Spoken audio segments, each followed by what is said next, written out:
Hi hello ಎಲ್ರಿಗೂ welcome to my channel. ಇವತ್ತು ದೇವ್ರ ಮನೆ ಕ್ಲೀನ್ ಮಾಡಬೇಕಾಗಿತ್ತು. ಸೊ ಅದಕ್ಕೆ ಮನೆಯವರು ಮಕ್ಕಳು ಸ್ಕೂಲ್ಗೆ ಹೊರಟ್ರು, ಮನೆಯವ್ರು ಡ್ಯೂಟಿಗೆ ಹೊರಟ್ರು. ಇನ್ನು ನಾನು ಮನೆಯೆಲ್ಲ ಕ್ಲೀನ್ ಮಾಡಿ ಇನ್ನು ದೇವ್ರ ಸಾಮಾನು ತೊಳಿಬೇಕಿತ್ತು. 15 ಡೇಸ್ ಆಗಿತ್ತು ದೇವ್ರ ಸಾಮಾನು ತೊಳೆದು. ಅದಕ್ಕೆ ಬೇಗ ದೇವ್ರ ಸಾಮಾನು ತೊಳೆಯೋಣ, ಇನ್ನು ನಾಳೆ ಪೂಜೆಗೆ ಸರಿ ಹೋಗ್ಬಿಡುತ್ತೆ ಅಂತೇಳಿ ದೇವ್ರ ಮನೆ ಕ್ಲೀನ್ ಮಾಡ್ಕೊಳ್ಳೋಣ ಅಂತ ಮಾಡ್ತಾಯಿದ್ದೀನಿ. ಇವತ್ತಿನ ರೂಟೀನ್ ಇದೇ ಆಗಿರುತ್ತೆ. ಅಂದರೆ ಒಂದು 2 ಅವರ್ಸ್ ಆದರೂ ಬೇಕು ದೇವ್ರ ಸಾಮಾನು ತೊಳೆಯೋದಕ್ಕೆ, ತೊಳೆದು ದೇವ್ರ ಮನೆ ಎಲ್ಲ ಕ್ಲೀನಾಗಿ ರೆಡಿ ಮಾಡಿ ಇಡೋದಕ್ಕೆ. ಸೊ ನಾನು ಯಾವಾಗಲೂ 1 ಅವರ್ ಇಲ್ಲ 2 ಅವರ್ ದೇವ್ರ ಫೋಟೋ ಎಲ್ಲ ಕ್ಲೀನ್ ಮಾಡಬೇಕಲ್ವ. ಸೊ ಅದಕ್ಕೆ 2 ಅವರ್ ತೊಗೋತೀನಿ, ಆಗುತ್ತೆ. ಇದ್ರ ಮಧ್ಯದಲ್ಲಿ ನನ್ನ ಮಕ್ಕಳನ್ನು ಕೂಡ ನಾನು ಸ್ಕೂಲಿಂದ ಕರ್ಕೊಂಬರ್ಬೇಕಾಗುತ್ತೆ. ನಮ್ಮ ಮನೆಯವರು ಡ್ಯೂಟಿಗೆ ಹೋಗಿರ್ತಾರೆ ಅಲ್ವಾ, ಇಬ್ಬರೂ ಕೂಡ ನಾನೇ ಕರ್ಕೊತೀನಿ. ಅವ್ರು ಡ್ರಾಪ್ ಮಾಡ್ತಾರೆ, ಇನ್ನು ಪಿಕಪ್ ನನ್ನದೇ ಇರುತ್ತೆ. ಅದಕ್ಕೆ ಟೈಮಿಂಗ್ಸ್ ಬಂದು ಚಿಕ್ಕವನಿಗೆ ಒಂದು 12:30 ಮತ್ತು ದೊಡ್ಡವನಿಗೆ 3:30ಗೆ ಹೋಗಬೇಕು. ಸೊ ಟೈಮು ಕೂಡ ನಾನು ಅಲ್ಲಲ್ಲೇ ನೋಡ್ಕೊತಾ ಇರ್ತೀನಿ. ಯಾಕಂದರೆ 10 ನಿಮಿಷ ಮಿಸ್ಟೇಕ್ ಆದ್ರೂ ಅಲ್ಲಿ ಯಾಕೆ ಬೇಗ ಬಂದಿಲ್ಲ ಅಂತ ಕೇಳ್ತಾರೆ. ಸೊ ಅದಕ್ಕೆ ನಾನು ಟೈಮ್ ನೋಡಿಕೊಂಡೆ ಫಾಸ್ಟಾಗಿ ಮುಗಿಸ್ಬೇಕು ಅಂತೇಳಿ ದೇವ್ರ ಸಾಮಾನೆಲ್ಲ ಬೇಗ ತೊಳೆಯೋಣ ಅಂತೇಳ್ಬಿಟ್ಟು ಇಟ್ಕೊತಾ ಇದ್ದೀನಿ. ಅಂದರೂ ಆಗೋಲ್ಲ. ಇನ್ನು ನಮ್ಮ ಚಿಕ್ಕವನು ಬಂದರೆ ಪೂರ್ತಿ ಅಂದರೆ ಅಲ್ಲಿರೋದು ನಾನು ದೇವ್ರ ಸಾಮಾನು ತೊಳೆದು ಇಟ್ಟಿದ್ರು ಅದು ಕೊಡು, ಇದು ಕೊಡು, ಇದೇನು ಮಮ್ಮಿ ಅದೇನು ಮಮ್ಮಿ ಅಂತ ಕೇಳ್ತಾನೆ ಇರ್ತಾನೆ. ಸೊ ಅದಕ್ಕೆ ಬೇಗ ಮುಗಿಸೋಣ. ದೇವ್ರ ಸಾಮಾನು ತೊಳೆದ್ಬಿಟ್ರೆ ದೇವ್ರ ಮನೆಯೂ ಅಷ್ಟೇ, ಅವ್ನು ಬರೋಷ್ಟರಲ್ಲಿ ದೇವ್ರ ಫೋಟೋ ಎಲ್ಲ ಕ್ಲೀನ್ ಮಾಡಿ ಎತ್ತಿಟ್ಟಿರ್ಬೇಕು. ಇಲ್ಲಾಂದರೆ ಅದನ್ನು ಕೂಡ ಫೋಟೋ ಎತ್ಕೊಂಡು ಮುಟ್ಟೋದು. ಇಲ್ಲಾಂದರೆ ಇದೇನು ಏನಾದರೂ ಹಾಕಿದ್ರು ಕೂಡ ಅದನ್ನು ಕೇಳ್ತಾ ಇರ್ತಾನೆ, ಇದ್ಯಾವ ದೇವರು, ಇದ್ಯಾವ ದೇವರು ಅಂತೆಲ್ಲ ಕೇಳ್ತಾ ಇರ್ತಾನೆ. ತುಂಬ ಹಿಂಸೆ ಕೊಡ್ತಾನೆ ಅಂತೇಳ್ಬಿಟ್ಟು ಬೇಗ ಮುಗಿಸೋಣ ಅಂಥೇಳಿ ಮುಗಿಸ್ತಾ ಇದ್ದೀನಿ. ನಾನು ಯಾವಾಗ್ಲೂ ದೇವ್ರ ಸಾಮಾನು ತೊಳೆಯೋದಕ್ಕೆ ಯೂಸ್ ಮಾಡೋದು ಬರೀ ಹುಣಸೆಹಣ್ಣು ಮತ್ತು ರಂಗೋಲಿ ಪುಡಿ ಮಾತ್ರ. ನಾನು ಈ ಥರ ಅಂದರೆ ವಿಗ್ರಹಗಳೇನಾದರೂ ಇರ್ತಾವಲ್ಲ ಅದನ್ನು ತೊಳೆಯೋದಕ್ಕೆ ನಾನು ಸಪ್ರೇಟ್ ಬ್ರಷ್ ಎತ್ತಿಕ್ಬಿಟ್ಟಿದ್ದೀನಿ. ಅದನ್ನೇ ಯೂಸ್ ಮಾಡ್ಕೊಂಡು ಅಷ್ಟೇ ನಾನು ದೇವ್ರ ವಿಗ್ರಹನ ಕ್ಲೀನ್ ಮಾಡ್ಕೊಳ್ಳೋದು. ಬೇರೆ ಏನೋ ಕೂಡ ನಾನು ಯೂಸ್ ಮಾಡೋದಕ್ಕೆ ಹೋಗೋಲ್ಲ. ಕುಂಕುಮ ಒಂದು ಇಟ್ಟಿರ್ತೀನಿ, ಅದನ್ನು ಅದೇ ಥರ ಬ್ರಷಲ್ಲಿ ಸ್ವಲ್ಪ ಕ್ಲೀನ್ ಮಾಡ್ಕೊಂಬಿಡ್ತೀನಿ. ಅದು ಹಂಗೆ ಸರಿ ಹೋಗ್ಬಿಡುತ್ತೆ. ಅಲ್ಲಿ ತೊಳೆದ್ರೆ ಇನ್ನು ವಾಟರಲ್ಲೆಲ್ಲ ಹೋಗ್ಬಿಡುತ್ತೆ. ನಾನು ಹುಣಸೆಹಣ್ಣು ಮತ್ತು ರಂಗೋಲಿ ಪುಡಿ ಮಾತ್ರನೇ ದೇವ್ರ ಸಾಮಾನು ಕ್ಲೀನ್ ಮಾಡೋದಕ್ಕೆ ಯೂಸ್ ಮಾಡೋದು. ನೋಡ್ಕೊಳ್ಳಿ, ನಾವು ಪೀತಾಂಬರ ಯೂಸ್ ಮಾಡಿದ್ರೆ ಫುಲ್ ಒಂದು 2 ದಿವಸ ಅಷ್ಟೇ, ಅದ್ರಲ್ಲಿ ಬ್ಲ್ಯಾಕ್ ಆಗಿಬಿಡುತ್ತೆ. ಅದು ಪೀತಾಂಬರ ಯೂಸ್ ಮಾಡ್ದಿರೇ ನೀವು ಬರೀ ರಂಗೋಲಿ ಪುಡಿ ಮತ್ತು ಹುಣಸೆಹಣ್ಣಲ್ಲಿ ತೊಳೆದು ನೋಡಿ, ಎಷ್ಟು 15 ಡೇಸ್ ಇಲ್ಲ ಒಂದು 10 ಡೇಸ್ ಆದರೂ ನಾರ್ಮಲಾಗಿ ನಾವು ಹೇಗೆ ತೊಳೆದಿರ್ತೀವೋ ಹಾಗೇ ಇರುತ್ತೆ. ನಂದು ಇದೇನೆ, ನಾನು ಹೊಸದ್ರಲ್ಲಿ ಯೂಸ್ ಮಾಡಿದೆ ಪೀತಾಂಬರ ಯೂಸ್ ಮಾಡಿದಾಗ ನನಗೆ ಬ್ಲ್ಯಾಕ್ ಆಯ್ತಾ ಬಂತು. ಆಮೇಲೆ ವಾರಕ್ಕೂ ತೊಳಿಬೇಕು ಅಂತ ಅನ್ನಿಸ್ತಾಯಿತ್ತು. ಅಂದರೆ ದೇವ್ರ ಸಾಮಾನು ಕ್ಲೀನ್ ಇರ್ತಾ ಇರಲಿಲ್ವಲ್ಲ, ಸೊ ಅದಕ್ಕೆ ವಾರಕ್ಕೂ ಅಂತ ಅನ್ನಿಸ್ತಾಯಿತ್ತು. ಅದಕ್ಕೆ ಬೇಡ, ನಾನು ಇದನ್ನೇ ಇದು ಮಾಡ್ಕೊಂಬಿಡೋಣ ಅಂತೇಳ್ಬಿಟ್ಟು ನಾನು ಯಾವಾಗಲೂ ಕೂಡ ನನ್ನ ಬೆಳ್ಳಿಗೂ ಇದ್ದಾವೆ, ಬೆಳ್ಳಿನೂ ಕೂಡ ನಾನು ಹುಣಸೆಹಣ್ಣು ರಂಗೋಲಿ ಪುಡಿಯಲ್ಲೇ ತೊಳ್ಕೊತೀನಿ. ನಾನು ಬೇರೆ ಅದಕ್ಕೆ ಏನೋ ಟೂತ್ಪೇಸ್ಟ್ ಪೌಡರ್ ಯೂಸ್ ಮಾಡೋದು ಇಲ್ಲ ಟೂತ್ಪೇಸ್ಟ್ ಯೂಸ್ ಮಾಡೋದು ಎಲ್ಲ ಮಾಡೋಕ್ಕೋಗಲ್ಲ. ನಾನು ಯಾವಾಗಲೂ ರಂಗೋಲಿ ಪುಡಿ ಮತ್ತು ಹುಣಸೆಹಣ್ಣಲ್ಲೇ ನಾನು ಕ್ಲೀನ್ ಮಾಡ್ಕೊಳ್ಳೋದು. ನೋಡ್ಕೊಳ್ಳಿ ಎಷ್ಟು ಚೆನ್ನಾಗಿ ಎಷ್ಟು ಕ್ಲೀನ್ ಆಗ್ತವೆ ಅಂತ. ನಮ್ಮ ಮನೆಯಲ್ಲೆಲ್ಲ ಇದೇನೇ ಆಲ್ಮೋಸ್ಟ್ ಎಲ್ಲ ಇದೇ ಥರನೇ ತೊಳೆಯೋದು ನಮ್ಮ ಮನೆ ಸೈಡಲ್ಲಿ. ಎಲ್ಲ ಕ್ಲೀನ್ ಮಾಡ್ಕೊಳ್ಳೋಣ ಅಂಥೇಳಿ ಬೇಗ ಮಾಡ್ಕೊತಾ ಇದ್ದೀನಿ. ಬೇಗ ಆದ್ರೇ ನನ್ನ ಕೆಲಸ ರಿಸ್ಕ್ ಅಂದರೆ ನನ್ನ ಮಗ ಬರೋದೇ ದೊಡ್ಡ ರಿಸ್ಕು ನನಗೆ. ನನ್ನ ಮಗ ಬಂದ ಅಂತಂದರೆ ನಂದೇನು ಐಡಿಯಾ ಇರುತ್ತೆ ಅದೆಲ್ಲ ಫುಲ್ ಫ್ಲಾಪ್ ಆಗಿಬಿಡುತ್ತೆ. ಸೊ ಅವ್ನು ಬರೋಷ್ಟ್ರಲ್ಲಿ ನಾನು ಕ್ಲೀನ್ ಮಾಡ್ಕೋಬೇಕು ಅಂತ ಹೇಳ್ಬಿಟ್ಟು ಪಟ ಅಂತ ಮಾಡ್ತಾಯಿದ್ದೀನಿ. ಎಷ್ಟೇ ಮಾಡಿದ್ರೂ ದೇವ್ರ ಸಾಮಾನು ನನಗೆ ಕ್ಲೀನ್ ಇರಬೇಕು. ಉಜ್ಜೋದು ಜಾಸ್ತಿ ಉಜ್ತಾನೇ ಇರ್ತೀನಿ.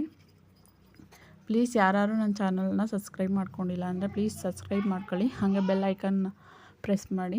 ನಾನು ಹಾಕೋ ವೀಡಿಯೋಸ್ ನೋಟಿಫಿಕೇಷನ್ ಎಲ್ಲ ನಿಮಗೆ ಬರುತ್ತೆ. ಏನೇ ವೀಡಿಯೋಸ್ ಹಾಕಿದ್ರೂ ನಿಮಗೆ ತಲುಪುತ್ತೆ. ನಾವು ಹೊಸ್ದಾಗಿ ಸ್ಟಾರ್ಟ್ ಮಾಡ್ತಾ ಇರೋರನ್ನೂ ಕೂಡ ನೀವು ಪ್ರೋತ್ಸಾಹಿಸಿ ಅಂತ ಕೇಳ್ಕೊತೀನಿ. ಎಷ್ಟೇ ಮಾಡಿದ್ರೂ ಹೆಣ್ಮಕ್ಳಿಗೆ ಅಂದರೆ ಹೆಣ್ಮಕ್ಳು ಎಷ್ಟೇ ಮಾಡಿದ್ರೂ ಕೆಲಸಗಳು ಸಾಕ್ತಾನೇ ಇರುತ್ತೆ. ಯಾವಾಗಲೂ ಮನೆ ಕ್ಲೀನ್ ಇರಬೇಕು, ಮನೆ ಫುಲ್ ಇದಾಗಿರಬೇಕು ಅಂತ ಹೇಳಿದ್ರೆ ಹೆಣ್ಮಕ್ಳು ಸಾಹಸ ಪಡಲೇಬೇಕು. ನನಗೊಂದು ಗೋಲ್ ಇದೆ ಅಂದರೆ ಇದು ಯೂಟ್ಯೂಬ್ ಚಾನಲಲ್ಲಿ ಮುಂದೆ ಬರಬೇಕು ಅನ್ನೋದೊಂದು ಆಸೆ ಇದೆ. ಪ್ಲೀಸ್ ಯಾರು ನನ್ನ ಚಾನಲ್ನ ಸಬ್ಸ್ಕ್ರೈಬ್ ಮಾಡ್ಕೊಂಡಿಲ್ಲ ಅಂದರೆ ಸಬ್ಸ್ಕ್ರೈಬ್ ಮಾಡ್ಕೊಳ್ಳಿ. ನೋಡಿ, ನಿಮ್ಮ ಕಣ್ಣಾರೇ ನೋಡಿ ಎಷ್ಟು ಚೆನ್ನಾಗಿ ಕಾಣಿಸ್ತಿದ್ದಾವೆ ದೇವ್ರ ಸಾಮಾನು. ನಾನು ಇದೇ ಥರನೇ ತೊಳೆಯೋದು. ಆಲ್ಮೋಸ್ಟ್ ಪೀತಾಂಬರ ಯೂಸ್ ಮಾಡೋದಕ್ಕಿಂತ ರಂಗೋಲಿ ಪುಡಿ ಹುಣಸೆಹಣ್ಣೆ ಸಾಕು ಅನ್ಕೋತೀನಿ. ಹುಣಸೆಹಣ್ಣಲ್ಲಿ ತೊಳೆದ್ರೇ ಚೆನ್ನಾಗಿರುತ್ತೆ. ರಂಗೋಲಿ ಪುಡಿ ಯೂಸ್ ಅಂದರೆ ಎಣ್ಣೆ ಜಿಡ್ಡು ಹೋಗುತ್ತೆ ಅಂತ ಅಷ್ಟೇ, ಅದು ರಂಗೋಲಿ ಪುಡಿ ಯೂಸ್ ಮಾಡೋದು. ಹುಣಸೆಹಣ್ಣಲ್ಲಿ ತೊಳೆದ್ರೂ ದೇವ್ರ ಸಾಮಾನು ತುಂಬಾ ಕ್ಲೀನ್ ಆಗ್ತವೆ. ಇನ್ನು ದೇವ್ರ ಮನೆ ಎಲ್ಲ ಕ್ಲೀನ್ ಮಾಡ್ಕೊಂಬಿಡೋಣ ಅಂತೇಳ್ಬಿಟ್ಟು ಸ್ವಲ್ಪ ಗಂಜಲ ಮತ್ತು ಇದು ಬರುತ್ತಲ್ಲ ಲೈಝಾಲು ಅದನ್ನೆಲ್ಲ ಹಾಕಿ ಸ್ವಲ್ಪ ಕ್ಲೀನ್ ಮಾಡ್ಕೊಂಬಿಡ್ತೀನಿ. ಕ್ಲೀನ್ ಮಾಡಿಕೊಂಡು ಮತ್ತು ಅಲ್ಲಿ ನನಗೆ ಬೊಟ್ಟಿಕ್ಕೋದಕ್ಕೆ ಆಗಲಿ ಏನೇನು ಬೇಕು ಅದನ್ನೆಲ್ಲ ಒಂದೇ ಸರಿ ಎತ್ತಿಟ್ಕೊಂಬಿಡ್ತೀನಿ ನಾನು. ಎತ್ತಿಟ್ಕೊಂಬಿಟ್ರೆ ಬೇಗ ಆಗಿಬಿಡುತ್ತೆ, ಅಂದರೆ ಓಡಾಡೋಂಗಿಲ್ಲ. ಅಲ್ಲೇ ಎಲ್ಲ ಒಂದೇ ಸತಿ ಇಟ್ಬಿಟ್ಟು ಅಲ್ಲೇ ಒಂದೊಂದು ಬೊಟ್ಟಿಕ್ಬಿಟ್ಟು ಅಲ್ಲೇ ಜೋಡಿಸ್ಕೊಂಬಿಡ್ಬೋದು ಅನ್ನೋದು ನನ್ನ ಐಡಿಯಾ. ಎಲ್ಲ ಹತ್ರದಲ್ಲಿ ಇಟ್ಕೊಂಡು ಬೇಗ ಫಾಸ್ಟಾಗಿ ಒರೆಸಿ ಅಲ್ಲಲ್ಲೇ ಒಂದೊಂದೇ ಒಂದು ಬೊಟ್ಟಿಕ್ಬಿಟ್ಟು ಜೋಡಿಸ್ಕೊಂಡು ಕೂಡ ನಾನು ಬಿಡ್ತೀನಿ. ಟೈಮ್ ಆಗೋಯಿತು 12:10. ನಾನು ಇನ್ನು 10 ನಿಮಿಷ ಇದ್ದಿದ್ದು ನಾನು ಹೋಗ್ಬೇಕಾಗಿರೋದು. ಅಷ್ಟರಲ್ಲಿ ಇಷ್ಟು ಮುಗಿಸ್ಕೊಂಬಿಡೋಣ, ಇನ್ನು ಬಂದರೆ ಇನ್ನು ದೇವ್ರ ಫೋಟೋ ಹಿಡ್ಕೊತಾನೆ ನನ್ನ ಮಗ ಅಂತೇಳಿ ಫಾಸ್ಟಾಗಿ ಎಷ್ಟೇ ಫಾಸ್ಟಾಗಿ ಮಾಡಿದ್ರು ಆಯ್ತಾ ಇರಲಿಲ್ಲ. ಆದರೂ ಫಾಸ್ಟಾಗಿ ಮಾಡೋದಕ್ಕೆ ಟ್ರೈ ಮಾಡಿದೆ. ನೋಡಿ ಮಾಡ್ತಾನೇ ಇದ್ದೀನಿ ಎಷ್ಟೇ ಮಾಡಿದ್ರು ಸಾಕ್ತಾನೇ ಇಲ್ಲ ಟೈಮು. ಬೊಟ್ಟು ರಾಘವೇಂದ್ರ ಸ್ವಾಮಿಗೆ ನಾನು ಗಂಧ ಮಾತ್ರನೇ ಇಡ್ತೀನಿ, ಕುಂಕುಮ ಇಡೋಕ್ಕೆ ಹೋಗಲ್ಲ. ಯಾವತ್ತೂ ಕುಂಕುಮ ಇಡಬೇಡಿ, ಬರೀ ಗಂಧ ಮಾತ್ರನೇ ಇಡಿ ರಾಘವೇಂದ್ರ ಸ್ವಾಮಿಗೆ. ಮತ್ತು ಅದಕ್ಕೆ ಗೆಜ್ಜೆ ವಸ್ತ್ರ ಹಾಕಬಾರ್ದು. ಗೆಜ್ಜೆ ವಸ್ತ್ರ ಹಾಕಿದ್ರೆ ವಸ್ತ್ರ ಧರಿಸ್ದಂಗೆ ಅಂತ ಅಲ್ವಾ, ಅದಕ್ಕೆ ರಾಘವೇಂದ್ರ ಸ್ವಾಮಿ ವಸ್ತ್ರ ಧರಿಸಲ್ಲ. ಸೊ ಅದರಿಂದ ಅವರು ಇದ್ದರೆ ಅಕಸ್ಮಾತು ತುಳಸಿ ಮಾಲೆ ಬರುತ್ತಲ್ಲ ಅದನ್ನು ಹಾಕಿ, ಅದು ಬಿಟ್ಟರೆ ಬೇರೆ ಅಂದರೆ ಅರಿಶಿನ ಕುಂಕುಮ ಇಡಬಾರ್ದು, ಬರೀ ಗಂಧ ಮಾತ್ರನೇ. ಗೆಜ್ಜೆ ವಸ್ತ್ರ ಹಾಕಬಾರ್ದು ರಾಘವೇಂದ್ರ ಸ್ವಾಮಿಗೆ. ಬಟ್ ತುಪ್ಪದ ದೀಪನೇ ಹಚ್ಚಬೇಕು. ತುಪ್ಪದ ದೀಪನೇ ಹಚ್ಚಿದ್ರೆ ರಾಘವೇಂದ್ರ ಸ್ವಾಮಿ ನಮಗೆ ಬೇಗ ಕರುಣೆ ತೋರಿಸ್ತಾರೆ. ನಾನು ಜಾಸ್ತಿ ನಂಬಿರೋದವ್ರನ್ನೇ. ಟೈಮ್ ಆಗೋಯಿತು, ಫಾಸ್ಟಾಗಿ ಹೋಗ್ತಾಯಿದ್ದೀನಿ ನೋಡಿ.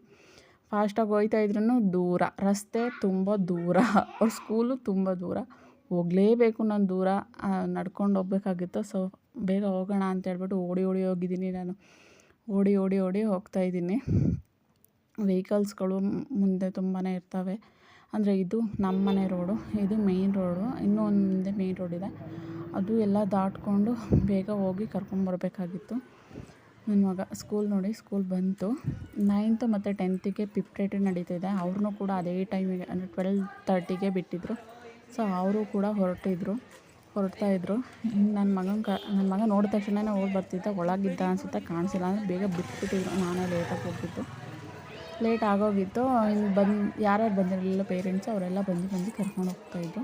ಆಲ್ಮೋಸ್ಟ್ ಪೇರೆಂಟ್ಸ್ ಹೋಗಿ ಅಲ್ಲಿ ವೆಯ್ಟ್ ಮಾಡ್ಕೊಂಡಿದ್ದು ಮಕ್ಕಳು ಕರ್ಕೊಂಡು ಹೋಗ್ತಾರೆ. ಯಾವಾಗಲೂ ನಾನು ಬೇಗ ಹೋಗ್ತಿದ್ದೆ, ಇವತ್ತು ಲೇಟ್ ಆಯಿತು.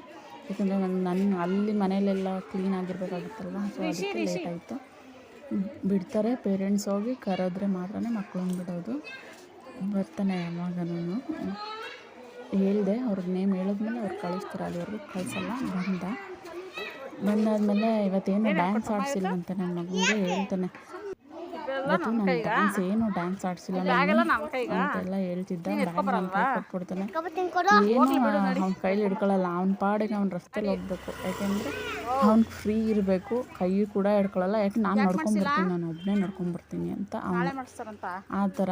ಅಲ್ಲಿ ರೋಡಲ್ಲಿ ಯಾವತ್ತು ವೆಹಿಕಲ್ಸ್ ಎಲ್ಲ ಬರ್ತಾ ಇರುತ್ತೆ, ಕೈ ಹಿಡ್ಕೊಳ್ಳಲ್ಲ. ಅಂದ್ರೂ ನಮ್ಮ ಮನೆಯವ್ರಿಗೆ ಹೇಳ್ತೀನಿ, ರೇಗು ಸ್ವಲ್ಪ ಕೈ ಹಿಡ್ಕೊಳ್ಳಿ ಅಂತ. ಅವ್ರು ರೇಗ್ತಾರೆ. ರೇಗಿದ್ರೂ ಅಲ್ಲಿ ತೊಪ್ಪೆ ನೋಡ್ಬಿಟ್ಟು ಗಲೀಜಿದೆ, ನೀನು ಸೈಡಲ್ಲಿ ಬಾ, ತುಳಿಬೇಡ ಅಂತ ನನಗೆ ಹೇಳ್ಬಿಟ್ಟು ಕರ್ಕೊಂಬರ್ತಿದ್ದ. ಶಾರ್ಪ್ ಇದ್ದಾನೆ, ಬಟ್ ಅದೇ ಥರ ಸ್ವಲ್ಪ ತೀಟೆ. ನಾನು ಸ್ವಲ್ಪ ತಡೆಯೋಕ್ಕಾಗಲ್ಲ. ನೋಡಿ ಅಲ್ಲಿ ಹೋಗ್ತಿದ್ದಾನೆ, ನೋಡಿ ಎಷ್ಟು ದೂರದಲ್ಲಿ ಹೋಗ್ತಿದ್ದಾನೆ. ನಾನು ಬರ್ತೀನಿ ವೆಯ್ಟ್ ಮಾಡೋ. ನಾನು ದೂರನೇ ಹೋಗ್ತೀನಿ ಅಂತ ದೂರ ಹೋಗ್ತಾಯಿದ್ದಾನೆ. ಮತ್ತು ಅಲ್ಲೇ ಬರ್ತಾನೆ ರೋಡಲ್ಲಿ 5 ರೂಪೀಸ್ ಇಲ್ಲ 10 ರೂಪೀಸ್ಗೆ ಏನಾದ್ರು ತಿಂಡಿ ತೆಗೆಸ್ಕೊಂಬರ್ತಾನೆ. ಇಲ್ಲಿ ಬಂದ ತಕ್ಷಣವೇ ಸಾಕ್ಸು ಕಳಿಯಲ್ಲ, ಏನೋ ಕಳಿಯಲ್ಲ. ಫಸ್ಟ್ ಆ ತಿಂಡಿ ಫಿನಿಷ್ ಮಾಡಬೇಕು. ತಿಂಡಿ ತಿಂದಾದ್ಮೇಲೆ ಅವ್ನು ಬೇರೆ ಕೆಲಸ ಮಾಡೋದು. ಅದು ಎಲ್ಲ ಆದಮೇಲೆ ಅವ್ನು ಏನಾದ್ರು ಯೂನಿಫಾರ್ಮ್ ಬಿಚ್ಚಿದ್ರೆ, ಸಾಕ್ಸು ಶೂ ಎಲ್ಲ ಬಿಚ್ಚಿದ್ರೆ ಎಲ್ಲ ಒಂದೊಂದು ಸೈಡ್ ಎಸ್ತಾನೆ. ಫಾಸ್ಟಾಗಿ ದೇವ್ರ ಮನೆಯೆಲ್ಲ ಈ ಥರ ಎಲ್ಲ ಸೆಟ್ ಮಾಡಿಬಿಟ್ಟು ಇನ್ನು ನನ್ನ ದೊಡ್ಡ ಮಗನ ಕರ್ಕೊಬರೋದಕ್ಕೂ ಟೈಮ್ ಆಯಿತು. ಸೊ ನಾನು ನನ್ನ ಚಿಕ್ಕ ಮಗ ಹೊರಟ್ವಿ. ಇವತ್ತಿನ ವ್ಲಾಗ್ ಇವತ್ತಿಷ್ಟೇ. ಪ್ಲೀಸ್ ಲೈಕ್ ಮಾಡಿ.